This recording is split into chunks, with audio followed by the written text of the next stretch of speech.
শেখ হাসিনা একটা কাজ জাতির সাথে খুবই অন্যায় কাজ করেছে। একটা দলকে সে বিধ্বস্ত করে দিয়েছে।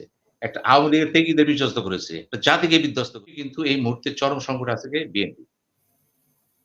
বিএনপি। বিএনপির বড় চ্যালেঞ্জ কিন্তু ওয়াকিরুজ্জামান যে কথা বলেছেন, আমার গণতন্ত্র কিন্তু সম্পূর্ণ আমার হাতে না। আমার নির্বাচন আমার হাতে না। আমার নির্বাচনের বড় ফ্যাক্টর হচ্ছে নির্বাচন হবে, কে পাস করবে এটার সাথে কিন্তু বাইরের শক্তি সম্পর্ক আছে। হয় ভারত থাকবে না আমেরিকা থাকবে। তো আমি স্বাধীন হলাম কেমনে? আমার তো স্বাধীনতারও তো আমার লিমিটেড ওয়ার্ড কথা আছে। এই কাজ করতে হলে কিন্তু একটা বলতে একটা গোয়েন্দা সংস্থা ভারতের আছে। তারা অ্যাক্টিভ ছিল কিন্তু এখানে। এই অ্যাক্টিভ ছিল তখনই প্রশ্ন দাঁড়ায় যায় দেশ চালাচ্ছে কারা? প্রশ্ন আছে তো। কাজেই ওই ভারতে বলছি, ভারত যেহেতু শেখ হাসিনাকে চেয়েছিল তাদের লোক হিসাবে এবং তাকে জনগণ থেকে বিচ্ছিন্ন করে দেন। আওয়ামী লীগের হাজার, হাজার কর্মী এই প্রক্রিয়ার সাথে নাই। নেতারা নাই। কে ছিল? শেখ হাসিনা এবং তার একটা কোটারি গোষ্ঠী। এটার সাথে আওয়ামী লীগ সম্পর্ক তারা জানতও না তারা। নমিনেশন কোথা থেকে হবে, কিভাবে দিবে, কে মন্ত্রী হবে, কে মিনিস্টার হবে, কে পদ পাবে সবকিছু নির্ধারিত হচ্ছে অন্য জায়গা থেকে।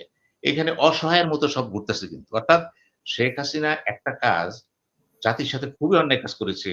একটা দলকে সে বিধ্বস্ত করে দিয়েছে।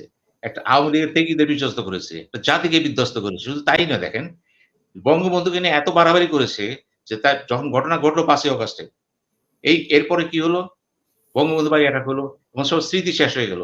আমি বলব যে সাবেক প্রধানমন্ত্রী শেখ হাসিনা যে সমস্ত নেতিবাচক কাজ করেছেন এবং বঙ্গবন্ধুর উপরে যা কিছু ঘটেছে সব দায়-দায়িত্ব নিতে হবে শেখ হাসিনাকে। কারণ আপনি জনগণের পালস বুঝতে চান নাই। আপনার দলের লোক ছিল। আমরা জানি তো তাদেরকে আপনি গুরুত্ব দেন নাই। আপনি এমনভাবে কমিটি গঠন করলেন, পরপর ৩ বার সাধারণ সম্পাদক কারা করলেন? ওবায়দুল কাদের। কারণ তিনি আপনার কথা বলছেন।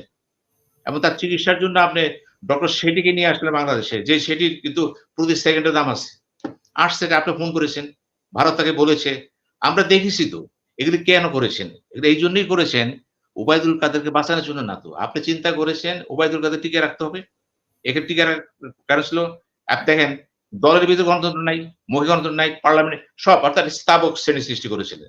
আমি বলব আওয়ামী লীগ ও শেখ হাসিনা একটা দাঁড়িয়ে দেন, একটা বিভাজন করেন। এই হাসিনার সাথে আওয়ামী লীগের সম্পর্ক ছিল না। ছিল আওয়ামী লীগ ক্ষমতার সম্পর্ক ছিল। যে কারণে আওয়ামী লীগ সাফার করেছে।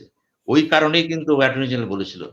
এই কথা বলছে কেন? যে আওয়ামী লীগ দল হিসেবে থাকতেই পারে। অর্থাৎ আওয়ামী লীগ একটা সময় কিন্তু পরিশুদ্ধ হবে। সে হবে কখন? তো ওই যে মাইনাস আজকে 2 যে বলল যে আন্তর্জাতিক অপরাধ ট্রাইব্যুনাল আইনে ১০ বছরের জন্য যদি কোনো এই ট্রাইব্যুনালের আওতায় পড়ে ১০ বছরের জন্য নিষিদ্ধ হতে পারে। শুনেন, এখন আপনার গরম কথা শুনবেন। আপনি সব কথা কান দিয়েন না কিন্তু। যেগুলি বলা হচ্ছে এইগুলো তো তাদের আমাদের আইন উপদেষ্টারাই বলছেন। যদি তাদের কিন্তু এইগুলো আনা হয়নি। তাদের আনা হইছে দেশটাকে একটা পর্যায়ে এনে নির্বাচন দিয়ে দেন।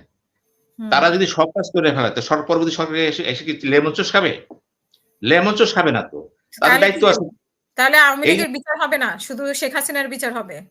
বিচার হবে না কেন? আজ পর্যন্ত বাংলাদেশ কোন দলের বিচার হইছে? জামাত ইসলামের বিচার হইছে? হুম। করছে কেউ? ব্যান করছেন, বিচার করছেন?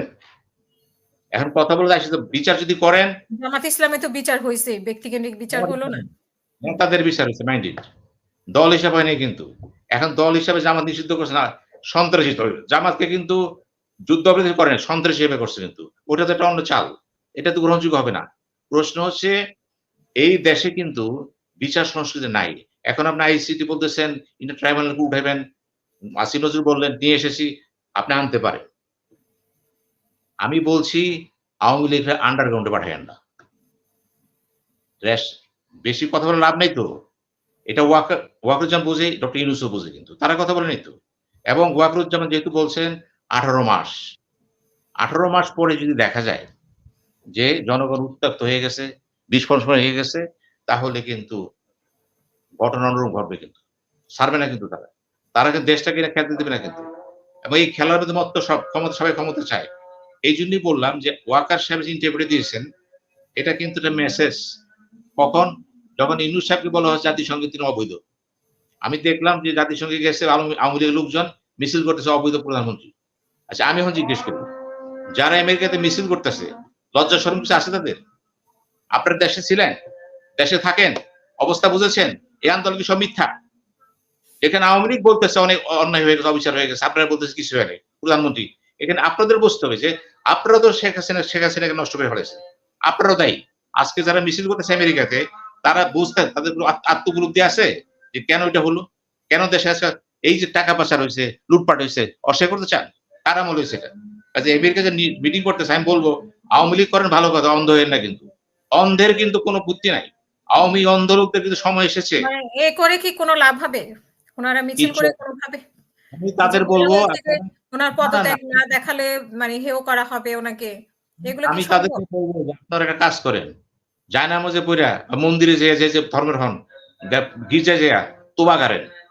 যে আমাদের যে ভুল হয়ে গেছে সে ভুল আর করব না। অথচ আপনারা বলতেছেন অবৈধ ইউনূস সরকার, না? অবৈধ সরকার। এই আন্দোলনটা মিথ্যা। এইজন্যই তো আপনাদের কোনো হবে না। আপনাদের তো একটা পরিশুদ্ধ হওয়া দরকার আছে তো। ভুল করছেন তো। আপনারা ভুল করেন নাই। আপনারা কেন আজকে বলতে গেলেন ইউনূস অবৈধ? আজকে যদি মিটিং করতে এটা করতেন যে বাংলাদেশে গণতন্ত্র ফিরিয়ে দেন, তাইলে আমি খুশি হইতাম। আপনি বলতেছেন আপনি অবৈধ।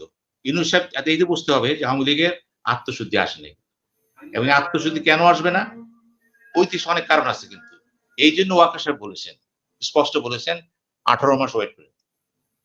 এই 18 মাসে আপনি দেখবেন জানা অজানা অনেক কাহিনী ঘটবে। অনেক দলের মহাসচিবের পরিবর্তন আসবে। ইনক্লুডিং বিএনপি সহ। বিএনপির মহাসচিব পরিবর্তন আসতেছে। শুধু সময়ের জন্য পারতেছে না কেন? পরিবেশ পরিস্থিতি। কারণ মির্জা ফখরুল অনেক ভূমিকা রেখেছে কিন্তু। অত্যন্ত ভালো লোক, সৎ লোক, দক্ষ লোক। মানুষ মিশতে পারে, অমায়িক কথা, ভাষা কে শব্দ হতে ভালো। পারে আনুমানিক মহাসচিব? তারপরেও কথা আছে কিন্তু। এই পরিস্থিতিতে কিন্তু মির্জা ফখরুল বর্তমান পরিস্থিতিতে যদি সালাউদ্দিন চলে আসে, হুম। সালাউদ্দিন কোথায় ছিল? ভারতে ছিল। ভারতে ছিল। কিছু বলবেন না। আমি বলছি ভারত আছে, ভারত নাই। যারা মনে করতেছে বাংলাদেশে বিশ্ব জয় করে ফেলাইছেন, এটা কে বুঝতে আজকে পররাষ্ট্রমন্ত্রী জয়শঙ্করের সাথে কথা বলেছে নিউ ইয়র্কে জনাব তৌহিদ সাহেব, আমাদের পররাষ্ট্র উপদেষ্টা। কি কথা বলেছে? বলেছে কি? মূল উদ্দেশ্য একটাই। আমরা সামনে আগায় যেতে চাই। উনি কি বলেছে আপনাকে দেখাই দিব, চোখের চোখ রেখে কথা বলবো? জি না। আপনি এই যে কথা বললাম, আমাদের এখন প্রধান চ্যালেঞ্জটা কি? চ্যালেঞ্জটা হচ্ছে ভারত থেকে যে ধরনের একটা পরিস্থিতি সৃষ্টি হয়েছে, ১ম ধাক্কাই হলো এই পরিস্থিতিটা সামাল দেওয়া। হুম। বোঝাপড়া তো পরের কথা। এটা সামাল দেওয়া চ্যালেঞ্জ। এই সামালটা হয়ে যাবে কিন্তু। জেনারেল ওয়াকার যে কথাটা বলেছেন, তাতে স্পষ্ট বোঝা যায় যেহেতু সামরিক শক্তিটা পিছনে আছে এবং এখানে ভূ-রাজনীতি কিন্তু আমেরিকা, ভারত বিরাট শক্তি কিন্তু। আমি আবার আপনাকে বলতেছি, এই যে কোয়াড শুরু হইছে, প্যাসিফিক ওশানে যেটা হইতেছে, কোয়াডের যে মহড়া হইতেছে, ওখানে স্থায়ী পেট্রোল হইতেছে, পেট্রোল অফিস করা হচ্ছে কিন্তু সেখানে একটা স্থায়ী। অর্থাৎ যেখানে চায়নার বিরুদ্ধে আন্তর্জাতিকভাবে ভারত, আমেরিকা, জাপান, অস্ট্রেলিয়া এক হয়ে যেতেছে। যেখানে আজকে আমেরিকা বলতেছে জাতিসংঘের সম্প্রসারণের প্রয়োজন নিরাপত্তা পরিষদের স্থায়ী সদস্যদের এবং ভারতকে তারা সমর্থন করে। খেয়াল করবেন কিন্তু। যেখানে আমেরিকা ভারতের সম্পর্ক বহুমুখী, সেখানে আমরা শুধু আমেরিকার সাথে জড়ায়া ভারতকে দেখাই দেবো, মাইরা ধরে ফেলবো। এগুলো বাদ দেন। এই সমস্ত পোলাপানের কথাবার্তা রাখেন আর যারা ভারত বিদ্বেষী তারা বলতেই পারে। এবং তাদের কাছে বসাতে দেন না। আমি বলছি চরম ভারত বিদ্বেষী যে লোকগুলো আছে YouTube এ, তাদের আইনা পররাষ্ট্রমন্ত্রী বসায় দেন বা বাণিজ্য মন্ত্রী বসায় দেন তো। ৭ দিন লাগবে কথা হুম। ঘুরে দেখে। কারণ ওই চেয়ারে বসে দেখবেন what you are, what can you do? যেটা সাগরে উদাহরণ বাস্তব উদাহরণ এই আইন উপদেষ্টা। আইন উপদেষ্টা তো শুনেন, আমি তো একবারই উনার বললাম। তো এই উনার এখন ক্যাবিনেটে স্ট্যাটাস গুলো ঘুরে বেড়াচ্ছে না, সোশ্যাল না এই মিডিয়ায়। এই ক্যাবিনেটে যারা আছেন, যারা এনজিও করতেন, এনজিও যারা করতেন তারা মোটামুটি কোন দেশের বিরুদ্ধে যাবেন না। ভারত তো যাবেনই না। কারণ তারা হুম। মোটামুটি সাহায্য নিয়ে করতেন, তাদের অ্যাটিটিউড হচ্ছে কি জানেন? মানুষের কল্যাণ সাধন করা চুপচাপ ঠিক আছে। এর বাইরে যারা আছেন তারা কিন্তু রাষ্ট্র পরিচালনা নতুন হলেও তারা বুঝে যে আমাদের বাইরে আমি একটা কথা সবসময় বলি, ভারতকে আমি পছন্দ করি না। কোন ভারতকে? যেই ভারত আমাকে গ্রাস করতে চায়। কিন্তু যেই ভারতের সাথে আমার সম্পর্ক জরুরি, কারণ চারদিকে সে ঘিরে আছে আমাকে। পৃথিবীতে এমন কোন দেশ নাই বাংলাদেশের মতো, যারা ঘিরে আছে একটা বড় দেশ। যেই দেশের সাথে তাদের মুক্তিযুদ্ধের সম্পর্ক আছে। মুক্তিযুদ্ধের সম্পর্ক আছে কিন্তু একটা দেশে। তাহলে সেখানেও তো সেই দেশ বিতর্ক আছে। সে পারবে না। মুক্তিযুদ্ধের সম্পর্কের মধ্যেও তো বিতর্ক আছে। আপনি যত বিতৃষ্ণ হোক না কেন, হুম। আপনি কি আপনার মাকে অসহায় করবেন? আমি বলব সে আমার মা না বা সে আমার জন্মে সাহায্য করেনি। এগুলি তো মুখরোচক কথাবার্তা। ইতিহাসটা কিন্তু একদিন ইতিহাস শত এখন বছর আমরা হবে। আমরা ভারতের কথায় যদি আসি, জয়শঙ্করের সাথে আমাদের পররাষ্ট্র উপদেষ্টার কি বার্তা হলো? মানে কি বার্তা পাই আমরা উনাদের বক্তব্যে? সৌহার্দ্যমূলক কিছুই না। কথাবার্তা ভাই, আপনি ভালো আছেন, ভালো আছি। আমরা চাই ভালো সম্পর্ক কিছুই নাই। রাখবো। কোন অসুবিধা নেই। এই কথা হইছে। এখানে বিপ্লবাত্মকতার কারণ নেই তো কোন। হুম। তৌহিদ সাহেব তো আমি তার ব্যক্তিগতভাবে চিনি তো।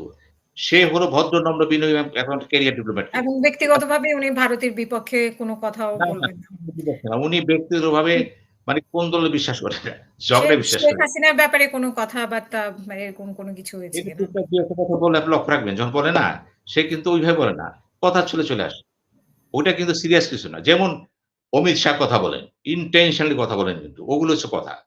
রাজনাথ কথা বলেন, ইনটেনশনালি কথা বলেন। আমাদের এখানে তো ধরেন সেভাবে কথা বলা হয়নি।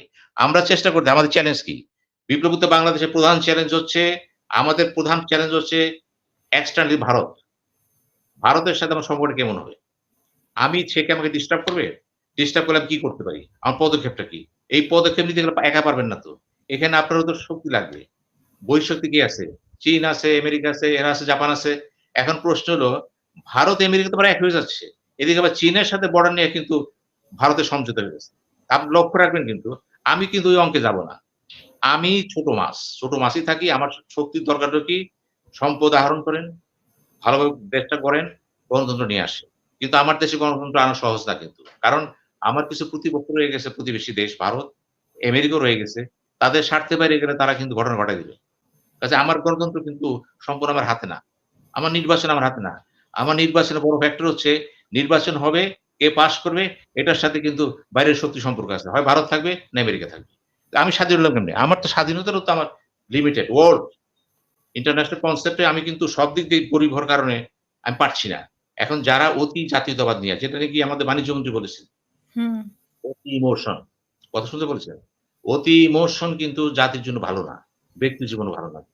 সুতরাং আমাদের সামনে সবচেয়ে বড় চ্যালেঞ্জ হচ্ছে এখন একটাই যে বিপ্লবোত্তর পরিবেশে সংস্কার কাজগুলি শেষ করা, প্রশাসনটাকে ঠিক করে আনা, পাশাপাশি বৈদেশিক ফরেন পলিসি মেইনলি ভারত আমেরিকার সাথে আমার সম্পর্কটা কেমন হবে? আমি কি আমেরিকায় ঝুঁকে পড়ব?